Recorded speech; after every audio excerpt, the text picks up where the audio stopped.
social, gender, and race-based conditioning, an overwhelming need for approval and validation, emotional neediness, dependency, and many other emotions that women are unaware of, kind of get in the way of us being as self-directed as we may think we are.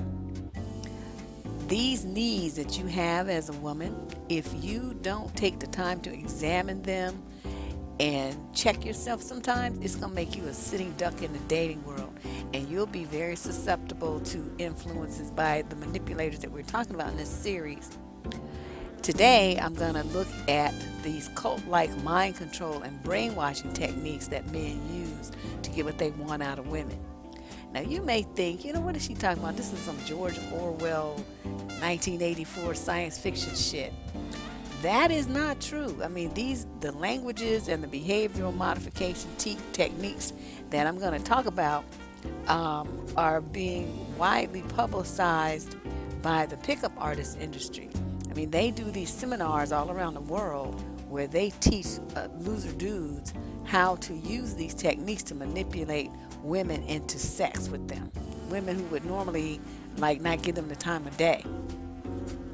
But these techniques have been used in prisoner of war camps. They're used in religions, in churches all across the world. They're used in cults. They're used in advertising campaigns. They're used by the news media. They're used by product marketers. And they are used in controlling emotionally abusive relationships. Okay, so you see there's all of these. They're trying to get you to do something that you might not necessarily want to do. Buy their product, go where they want you to go, do what they want you to do, say what they want you to say. It's all about control and domination. Now, let's start by looking back. Think about in middle school when you were studying, first started studying biology and physiology and all that stuff. And they talk about that Russian scientist named Ivan Pavlov. And everybody knows about Pavlov's dogs, the experiment that he had about salivation and feeding the dogs and reward and punishment. So he was the first one who, who discovered, and this was like the late 1800s, that animals learn more quickly if they're rewarded by either affection and giving, they got, the little snack, or if they suffered pain for the mistake. So there's two ways to motivate the animals. That's the exact same thing with humans. People are motivated either by pleasure, the pursuit of pleasure, or by pain and the fear of pain. Those two things. Most people are motivated by pain and fear. So if you can tap into that, you can pretty much control 90% of the world. And this is an important point for you to remember, because it's a key component of the narcissist's arsenal against you. Okay, so you got to remember that. Two key points: by the pursuit of pleasure or the fear of pain, or actual pain.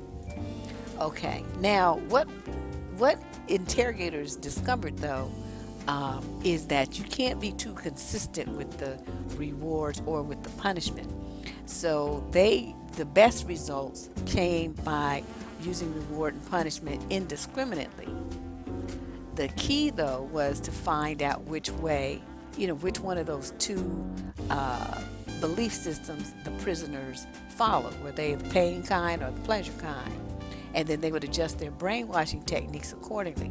These guys do the exact same thing with you. Now, I kind of delved into some of this in an earlier video. I don't remember the name of it, but I talked about, how they examine you and they look at you real closely to see your reactions to certain things.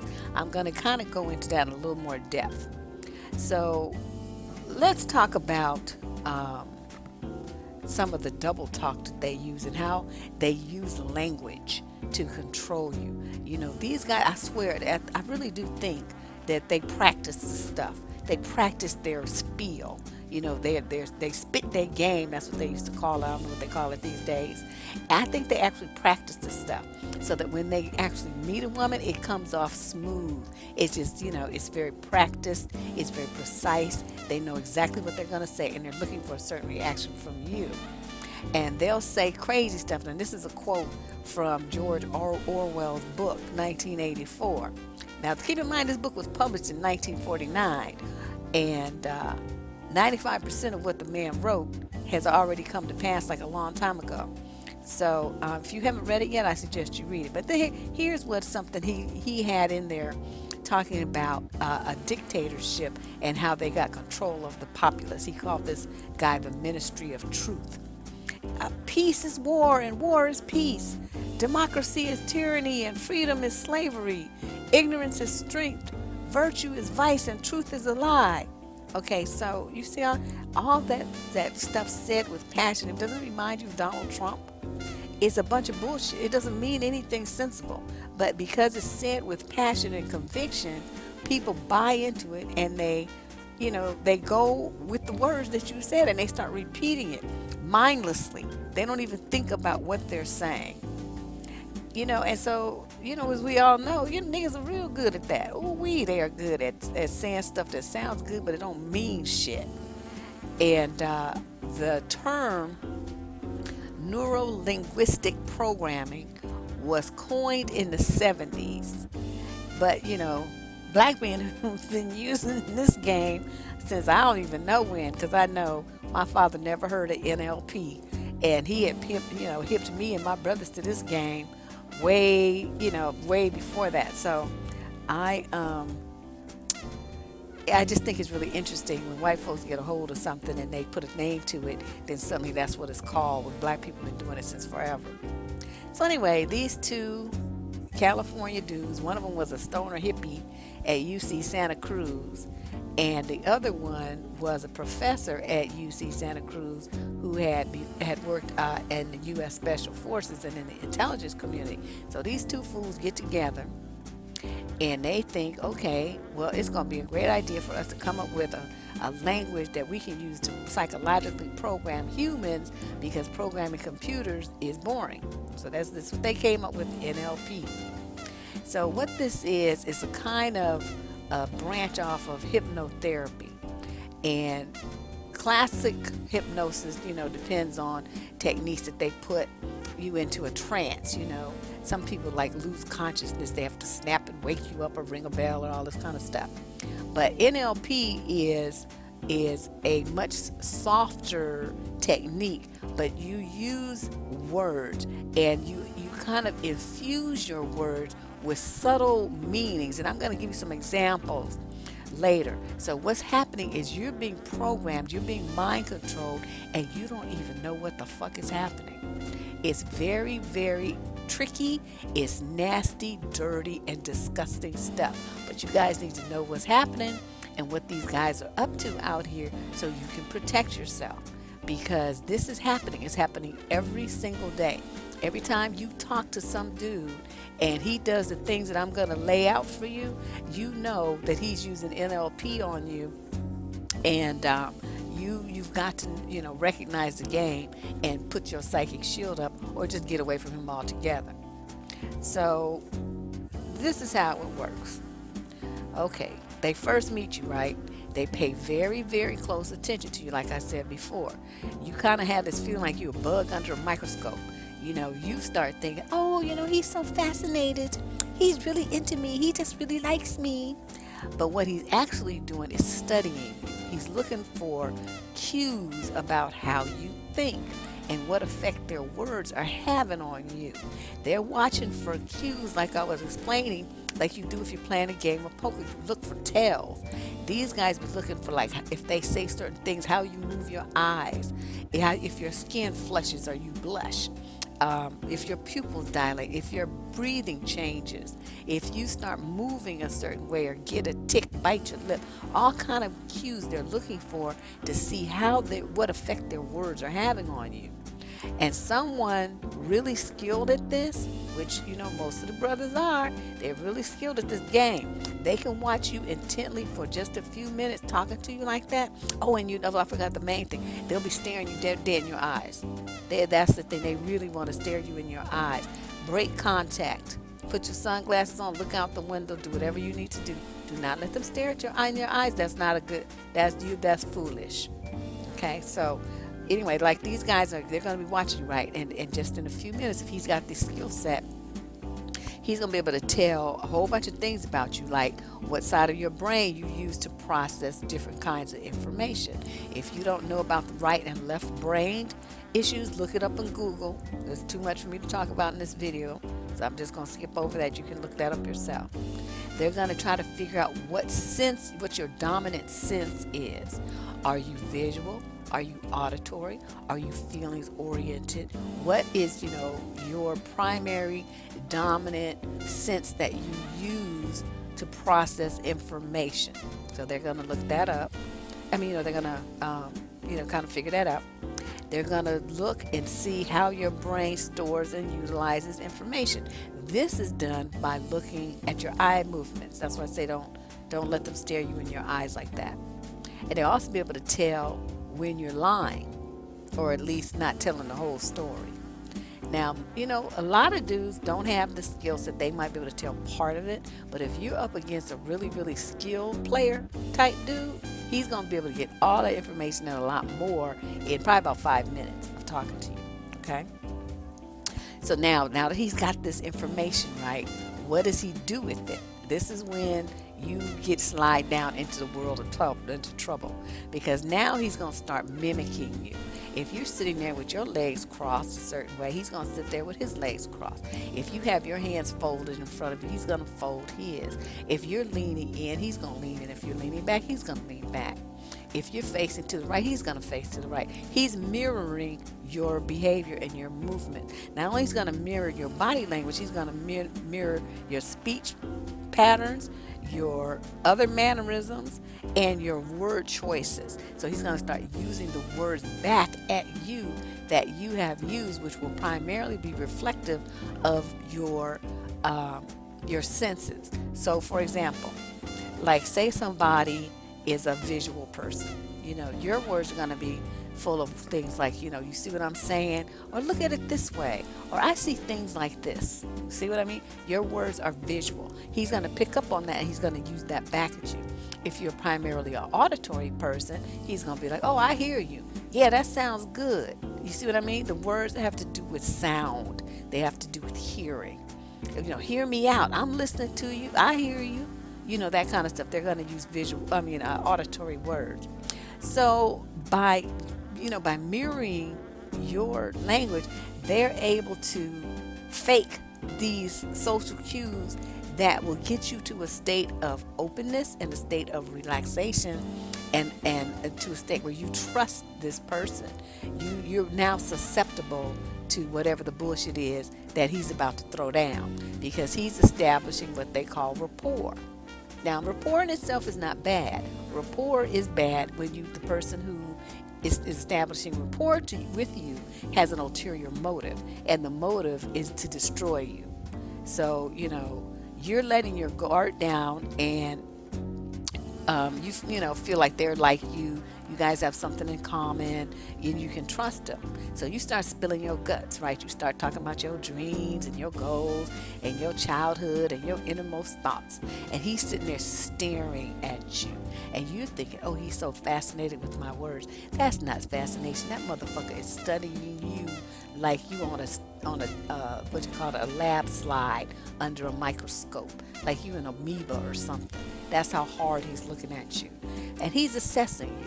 He's assessing how vulnerable you are, what your insecurity are, and he's trying to figure out how he's going to use those later to manipulate you. So see, the more your big mouth ass talks, the more he knows about you, the more successful he'll be ultimately breaking down your self-esteem and your self-worth. Y'all talk too damn much. When you meet a dude, you're supposed to be getting information from him.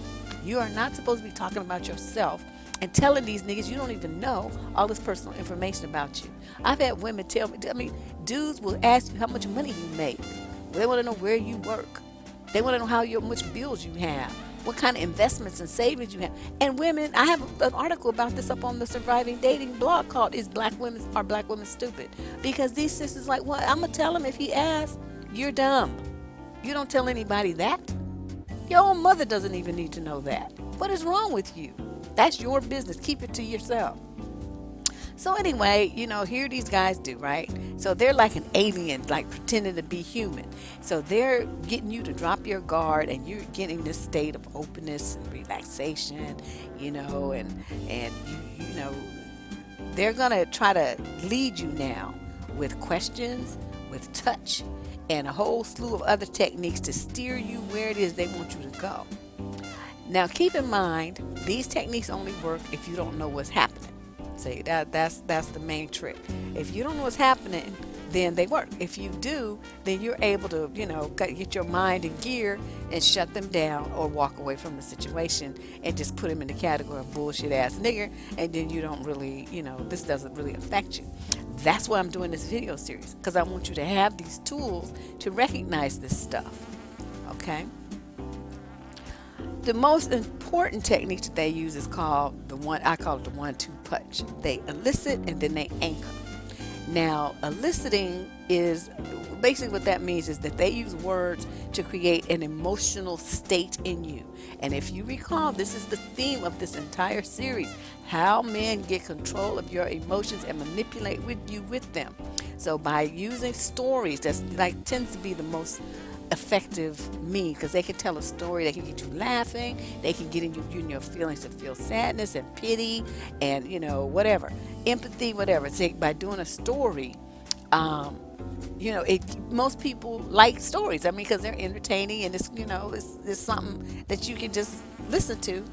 And then once they get you into the desired emotional state, then they do what's called anchoring, and it's usually done with a physical touch. So he's going to reach out, he's going to touch your shoulder, he's going to touch your arm, your hand, he's going to stroke, try to reach up and stroke your hair, or push your hair back, behind your ear or something like that. Or touch your back. Those are the most common areas that they touch. The premise for this is that if they do it right, they can get you into that same emotional state anytime they touch you that same way. You're totally unaware of what's going on, but he knows very well what he's doing. It's conditioning, plain and simple. It's also a manifestation of violence against women, which is, as we know, is at epidemic levels worldwide. These kinds of tools, even though you may not be hit physically, it may show no external wounds, is still violence against women, because it's done with the intent to use and harm you. Okay? This is not cute. Don't mistake this for flattery. Okay? Now, and guys use this on women.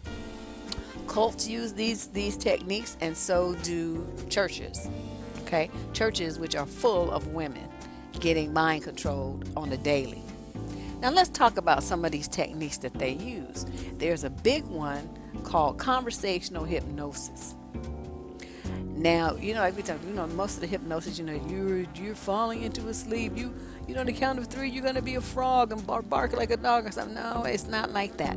What these techniques do is try to get you into a state where they're using words on your subconscious mind that have messages, subliminal messages, and you don't really know what's happening.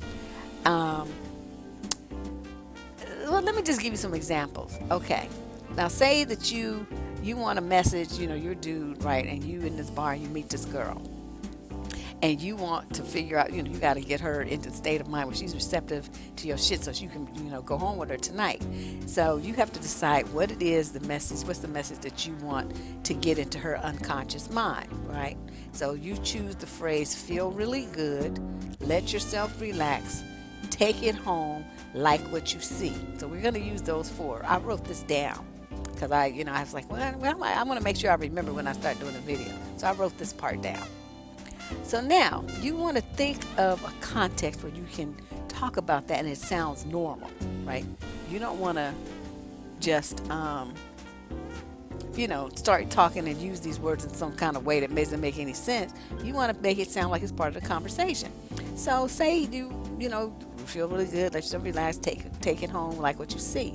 So I'm like, okay, let's reference that as a beach vacation in the Bahamas. So this is the situation. So then you come up with, Well, I went to the Bahamas recently and I just let myself relax. Okay, now in her mind, she's saying, ooh, Bahamas, relaxation. Imagine the beautiful white water, the beautiful blue water and the white sand beaches. Can you just see that in your mind? Okay, so there's one of his phrases, right? Like what you see. It's a place where you can just let yourself relax, you can feel really good, and take it home with you. Okay, now it sounds like he's talking about the beach, but he's planting these words, these feelings in her mind, and he finishes with take it home with you. That is the key message. That's the point that he was really trying to drive home. Then he's going to anchor it with a touch, right? Because she's in this receptive mind state now. Because, who wouldn't like a vacation on the Bahamas and laying on the beach and looking at the beautiful blue water and, hearing the little music and the steel drums and the whole thing, right? So now that he's got this message, embedded in her head, he basically will use these techniques to kind of seal it. They lower their voice. If you notice, they kind of get this, Billy D. Williams kind of sound, baby. That Barry White thing starts happening. They will touch you, right? It's like your hand, your arm, your back, whatever.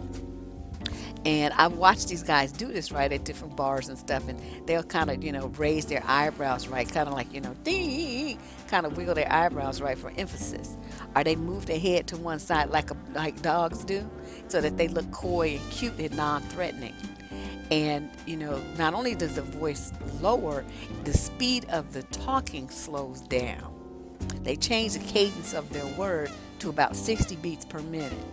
And that matches with a metronome. It's a state of relaxation that's often used for beats of the music in massage rooms and yoga classes and things like that. And so, I recognize that beat, and that's about how fast that they talk. And it's amazing. When you know what's going on and you see this shit in action, it's like, oh my God, I just really should go over there and bust his ass out. But I'm always studying people, so I don't say anything. I just, look and observe. That's my role in life, to observe. So now say he gets you into a situation where you decide you're going to be in a relationship with this chump. You all, fascinated because of how things jumped off at first, right? Because he used all those NLP techniques on you and got you going. So how were some of the ways that, he's going to flip the script on you and start getting you more under his control and using more of these mind control techniques? One thing that they do is they always be in your face with the full court press. Now, you may think, he just really likes me. He always wants to be with me. That's not what's going on. He's trying to isolate you from other people. So what they do is they don't want to leave you alone, right? They don't want to give you time to think and analyze what they're doing. So they pile it on real thick. You even start to wonder if he even got any friends or family or any hobbies or anything, because he's always worrying about you and what you're doing. He want to be with you every waking moment. Every moment he's in your face. He sometimes he do like they show up at your house before you leave work. Or they show up at your job at lunchtime to, quote, surprise you. Or he's waiting there at your house or at your job when you walk out to, get off of work. And he's just all up in your mix. He want to go everywhere you go, even when you go in places with just your girls and your mother. This motherfucker wants to come too. He claims that he adores you and he just loves you so much. And he's just giving you all this love and affection and make you feel special. All of this is just part of the game before he yanks the rug out from under you and the abuse and the insults and the criticism starts. Point 2. This is another part of the game. They are deceitful and have hidden agendas. You think you're getting one thing, but in reality you're getting something else. Because you think that you're getting this nice guy who really cares about you, but what you're really getting is a wolf in sheep's clothing that's just looking for how he's going to game on you and get you under his control.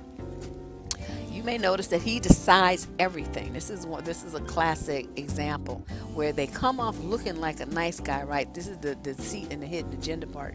He looks like he's a nice guy. He's like, oh, this is an example. Oh, we'll go anywhere that you want to go. What do you want to do? So you say, okay, I want to go see such and such a movie. Then when you tell him, suddenly he got all kind of negative things to say about it and says, well, wouldn't you rather see blah, blah, blah? And so you figure out eventually that you're always capitulating to what he wants, and you never really get what you want, even though he may go to the lip service of asking you. When you tell him, suddenly he criticizes it, puts it down, negates it, and makes it be that what you wanted is not good enough. So the third thing, sleep deprivation and fatigue. Oh wait, I forgot. On that hidden agenda thing, you guys will put him in a position of power too when you ask him, well, where's this relationship going? What are we doing? You don't do that. Stop doing that. You don't ask him shit, you tell him. And if he's not down with what you want, then fuck him. Just send him on his way. But you don't ask a man you don't put yourself in a position of having him control your life. What is wrong with you? I think it's like, why do women even ask men that shit? I mean, it's like you were just asking him to lie to you. That just makes no sense. Okay, then point 3, the sleep deprivation and fatigue. This is a big one. They want to keep you on the phone, right? They want to keep you on the phone late at night talking on the phone. And you thinking, oh, this is so romantic. We talk on the phone till we fell asleep. Hang the fucking phone up and go to sleep. You got school, you got work, you got responsibilities the next day. You do not have time to be standing on the phone talking to some chump for 5 or 6 hours. You have shit to do. Handle your business. This is a game. This is something about, it does like time, it kind of distorts time. So you feel like you've been in this situation with him for a long time and that you know him really well. So you giving up the panties, even though you may have only known him a couple of days, but he's distorted time by being around you all the time and exhausted you with these long ass phone calls. So you're like walking around in sleep deprived, and disoriented, and you're tired. It makes you more susceptible to these games that we're talking about.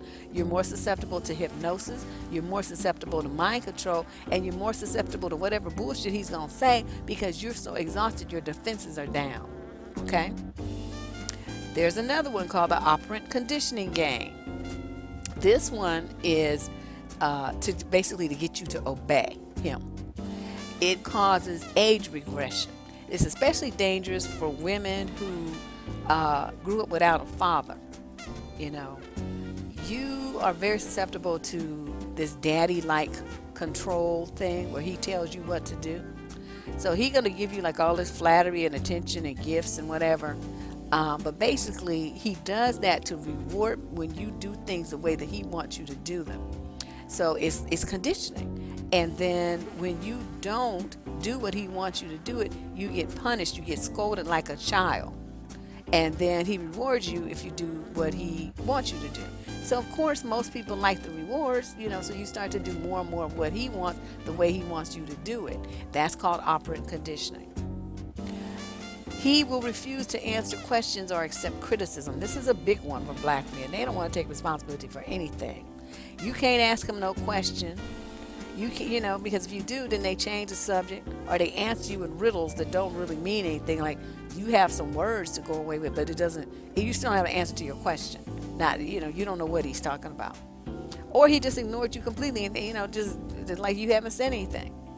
So any criticism that you have about him is brushed off, or he flips it around into a guilt trip. What? You don't trust me? See, that's what's wrong with black women. You all into that white feminist shit, and it's destroying black families, and it's messing up our communities. That's why there's so many single parent homes now.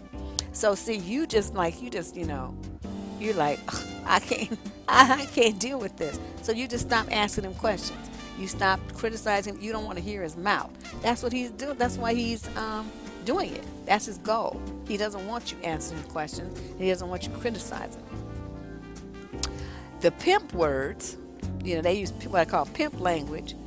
They will take some complex ideas and they kind of like condense it down into these little trite phrases or into some rhetoric, and they spit that at you, and then you go around regurgitating what he said, thinking that it's meaningful and intelligent when it's not. He don't know what the fuck he's talking about. And you end up all confused wondering what he said and what it all means. And he did that on purpose. He just dizzied you with a bunch of words that don't mean anything, or what he says they mean is not really what they mean. Then the final one is called what I call the voice role. I talked about this in my book, The Black Church. Chanting, singing, dancing, praying, and repetitious music are all keys that reduce or eliminate critical thinking and reinforce that group dynamic, that group think dynamic through repetition. That's how it's done. This is a favorite tool of black pastors, as I talked about in the book, and men use it in domestic violence situations as well. Basically, what it is a patterned, slowly paced style of language to a steady beat that matches that 60 beats per minute on the metronome that I was telling you about earlier. They sometimes will add, occasional bursts of speed for extra emphasis. But if you notice, the conversation is about 60 beats per minute. So how can you protect yourself from these type of mind control games, this neuro-linguistic garbage? Number one, as you go out and about and you're interacting with males, be more alert.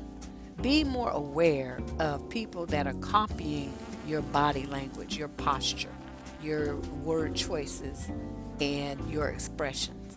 They're mimicking you for a reason, and you need to become more aware. I mean, don't just be going through life all, ditzy like you just stupid and just doing what you want to do. You got to pay attention to your surroundings.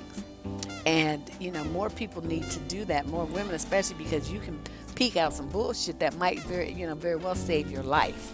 So you can't just be going in situations, thinking it's just on blind trust. If you see somebody mirroring the way you sit, mirroring the way you have your hands, you can test them. Do something intentionally, do something different, and watch if they do the exact same thing that you just did. That's how you can blow them out. And then move to another side of the room, or if it's a situation that you can leave that environment, I suggest you do, because that person has scoped you out and is planning something that's not going to be good for you. Okay.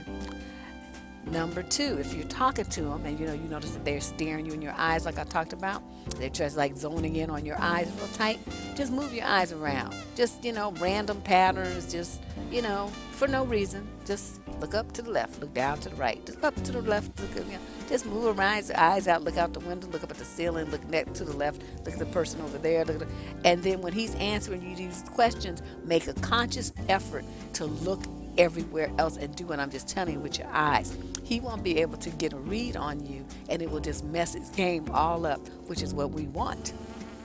Okay, you can make it seem natural if you want to, but I have no problem with letting them know that that's what I'm doing. So if they say, why are you moving your eyes like that? I say, because I don't want you sitting there trying to use that NLP shit, read my eyes so you can turn around and flip some shit on me. I know that game, nigga. Don't even try it. And then they always sit there looking shocked. Okay, the main thing is, do not let these men touch you. Okay, you're talking to them and suddenly they touch you. That is a violation, and they're trying to anchor something. They're trying to anchor some feelings, and you got to stay really aware of that. So you may find yourself in an emotional state, like they made you really laugh, or they made you really mad, or whatever, and then so your emotions are really high, right? And then they touch you while you're in that state. So what just happened? They just anchored you, so that if they come back later and touch you that same way, your body and your subconscious is going to pull those same emotions back out. It is a very useful tool for the manipulators. You want to avoid letting people touch you. If he starts using that vague pimp language, close your ears. This is one of the main ways that they induce what's called a hypnotic trance. The more vague the words are, the more it leads people into a trance, because the words are so meaningless. Your mind can't really make any sense of it. So you kind of start zoning out, and when you do that zone out thing, you're basically putting yourself in a trance-like state. So either you can ask them to be more specific, or you can say, you just talking shit, I really don't have time to hear this, and walk off. Okay, you have that power. Put your legs in motion. Watch out for the red flags of what I call permission language.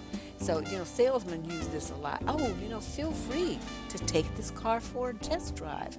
Or, feel free to try this product at home, 30 days, no obligation. Feel free to open this account. we're not going to charge you interest for 90 days. It's just like that for free money.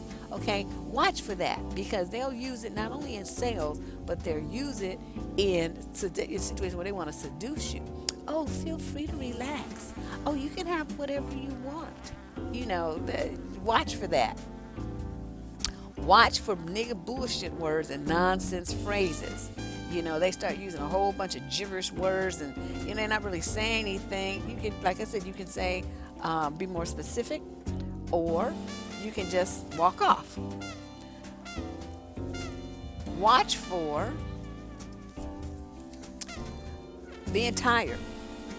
If you're tired and you're around a person and they're still talking, be very careful, because once you get into that kind of mind state, like, you had drinks, you're tired, and this man just won't fucking shut up, right? He just keeps fucking talking. Get out of there. Leave that situation, because he's trying to put you into a trance state, and the suggestibility that you have at that point is very high. So the next thing you can wake up in the morning, you find slept with the motherfucker, and you're like, I don't even know what happened. I don't remember thinking that I swung. It's not like he drugged you or anything. He did the this mind control, and because you were so tired and you've been so relaxed from having a drink or two, then you're more susceptible to those suggestions. Watch for guys who lead you into the yes trap. Salesmen use this a lot. They start with some vague little innocuous questions, and of course you say yes. Oh, don't you think the weather's great today? Yes. So did you come here to buy a car? Yes. Oh, well, you do have a job. You've been on your job more than a year, right? Yes. Well, how about I sell you this $60,000 car? Okay, now you've already been gotten to saying yes, yes, yes to everything. Well, it's hard to, your brain is already in yes mode. They depend on that. So, you want to make sure that you don't let yourself get swept up in making any kind of emotional decisions on the spur of the moment with you on a yes track, because these dudes will talk you into stuff like, to leaving off condoms, to taking them home, going home with them, letting them stay the night with your kids in the house, etc. When you get on the yes track, you just start saying yes to everything. You got to use your brain more and, pull back on that. And the final thing that's really important in this kind of mind is to trust your intuition. There's a guy named Gavin DeBecker who wrote a series of books about women trusting their that inner voice that tells them that there's risk or danger. He has a whole business now about personal security, but he's a big one for telling women to trust that inner voice. It will never lead you wrong. So you guys get into this thing where somebody's fucking with you, you don't feel very comfortable around them. Your inner voice is saying danger, danger. I need to get out of here. Trust that voice and leave. Stop second guessing yourself, and stop shutting out that voice, and stop saying that you need to be nice, or it's just me, or I'm being sick. Stop doing that. Pay attention. If your voice says, this is not cool, there's something wrong here, I need to go, get on your phone, call a friend, get your car keys in hand and hit the door. Whatever you need to do to get away from it. Stop second guessing yourself, because if you decide that later that it was a mistake or whatever, at least you're still alive to tell the tale. Okay, you can always unchange your mind, but once you get into a situation you can't get out of, there's no second chance there. Okay, so hopefully it's a very light overview of the kind of mind control techniques used with neuro-linguistic programming against women.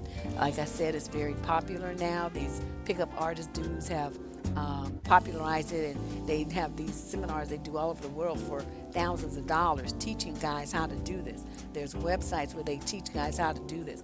It's all a game to get sex with them. They have no intention of caring about you at all. It's not about that. So you guys need to really get up on these games so you know what's coming at you. You'll be able to determine, run whatever test you need to run and slow things down so that you have time to really see what this dude is about and if he's for real or not. Because, definitely there's some for real dudes out there. But, too many of them are not. And so if you're looking at, even if it's only 50-50, your chances of running into one of these knuckleheads is very high. And that's what I want you to be able to avoid and recognize it. Save yourself some heartbreak and drama. Save your kids from having some drama, and save your wallet from having drama. I mean, there's all kind of games that they run to get your money, get access to your children, get a free place to live, get you pregnant, so they got the upper hand there. I mean, all kinds of games that they run. You guys have got to do better. So I hope, I know this is a lot of information. Feel free to listen to it 2 or 3 times. Take notes if you need to. And hopefully it, will help you make some better choices as we move forward. I still got, 5 or 6 more videos to do to complete the series. I will be back tomorrow with another one. And you guys have a great evening. Check me out on survivingdating.com in the interim. More articles there. And I'll see you soon. Bye-bye.